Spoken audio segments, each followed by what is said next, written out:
നരിക്കാല ഫോർട്രസിനെ പറ്റി പറഞ്ഞിരുന്നില്ലേ. അപ്പം അതിൻ്റെ മുമ്പിലാണ് ഇപ്പം ഞാൻ നിൽക്കുന്നത്. കാണുന്നില്ലേ, ഇത് കാണുമ്പോൾ തന്നെ ഒരു വലിയൊരു ഹ്യൂജ് ഒരു ബിൽഡിങ് പോലെയാണുള്ളത്. അപ്പം ഇതിൻ്റെ ലൊക്കേഷനാണ് കേട്ടോ അടിപൊളി.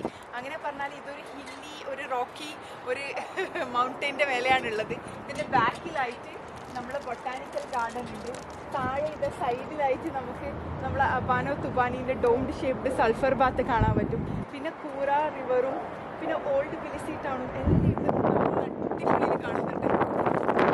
ലൊക്കേഷനല്ലേ ഈ നരിക്കാല ഫോർട്രസിൻ്റെത്. ഇനി ഇതിനകത്തേക്ക് പോയിട്ട് നോക്കാമല്ലേ നമുക്ക്.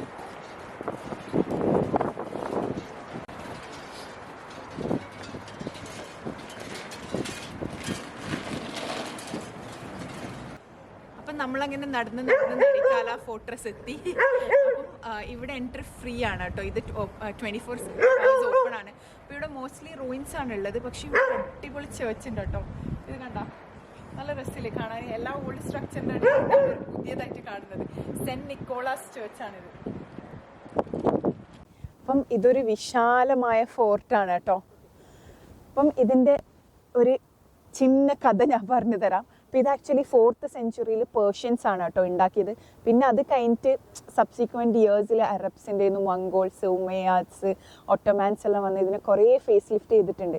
അപ്പം നമ്മൾ മനസ്സിലുണ്ടാകുന്ന ഒരു ഡൗട്ടാണ് നരിക്കാല ഫോർട്രസ് എന്നുള്ള പേര് എങ്ങനെ വന്നു. അപ്പോൾ ആ പേര് കൊടുത്തതുണ്ടല്ലോ നമ്മൾ മംഗോളിയൻസ് ആണ്. അപ്പം അതിന് നരിൻ കാല മീൻസ് ലിറ്റിൽ ഫോർട്രസ്. അങ്ങനെയാണ് ഈ ഫോർട്രസിന് നരിക്കാല ഫോർട്രസ് എന്നുള്ള പേര് വന്നത്. അപ്പം നിങ്ങൾക്ക് ഈ ഒരു വാൾ കാണുന്നുണ്ടോ? ഈ വാൾ ഉണ്ടല്ലോ, ഇത് 16ാം നൂറ്റാണ്ടിൽ ഉണ്ടാക്കിയതാണ് കേട്ടോ. ഈ ഔട്ടർ വാള് ശരിക്കും പറഞ്ഞാൽ ഇത് മാത്രമേ ഇപ്പൊ ബാക്കിയുള്ളൂ. 1827 ഒരു എർത്ത് ക്വേക്ക് വന്നിട്ട് ഇതിനകത്തുള്ളത് ഫുൾ നശിച്ചു പോയിന്. അപ്പൊ ഈ പൊട്ടിപ്പൊളിഞ്ഞ ഈ ഫോർട്രസിന്റെ ഒത്ത നടുവിലായിട്ടുണ്ടല്ലോ തലയെടുത്ത് നിൽക്കുന്നതുണ്ടല്ലോ ഒരു പുതിയ സ്ട്രക്ചറാണ് കേട്ടോ. അതാണ് സെന്റ് നിക്കോളാസ് ചേർച്ച്. ഇത് ആക്ച്വലി ഒരു തീപിടുത്തത്തിൽ ഫുൾ കത്തി നശിച്ചിട്ടുണ്ടായി. പിന്നെ 1997 ഇത് റീബിൽഡ് ചെയ്തതാണ് ഈ സ്ട്രക്ചർ. ഇതിന് 3 ഡോർ ഉണ്ട് 3 സൈഡിലായിട്ട്. കാണാൻ നല്ല ഉണ്ടല്ലോ ഇതിന്റെ ആർക്കിടെക്ചർ.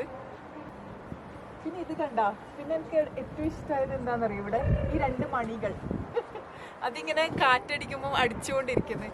പിന്നെ വേറൊരു മെയിൻ സംഭവമാണ് ഇവിടെ നിന്ന് കഴിഞ്ഞാൽ ഇത് ഫുൾ കാണാൻ പറ്റും തിബിലിസി. എന്ത് രസമുണ്ടെന്നറിയോ ഇവിടുന്ന് കാണാൻ.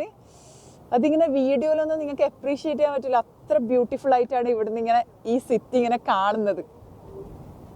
ഇപ്പം തിബിലിസി വരുമ്പം വിസിറ്റ് ചെയ്യാനുള്ള വേറൊരു പ്ലേസാണ് ഇത്. ഓക്കെ, അപ്പം ഇനി വേറെ എന്തൊക്കെയുണ്ടെന്ന് നമ്മളൊന്ന് നടന്ന് കാറിലെല്ലാം പോയി ഒന്ന് നോക്കട്ടെ. Okay, by.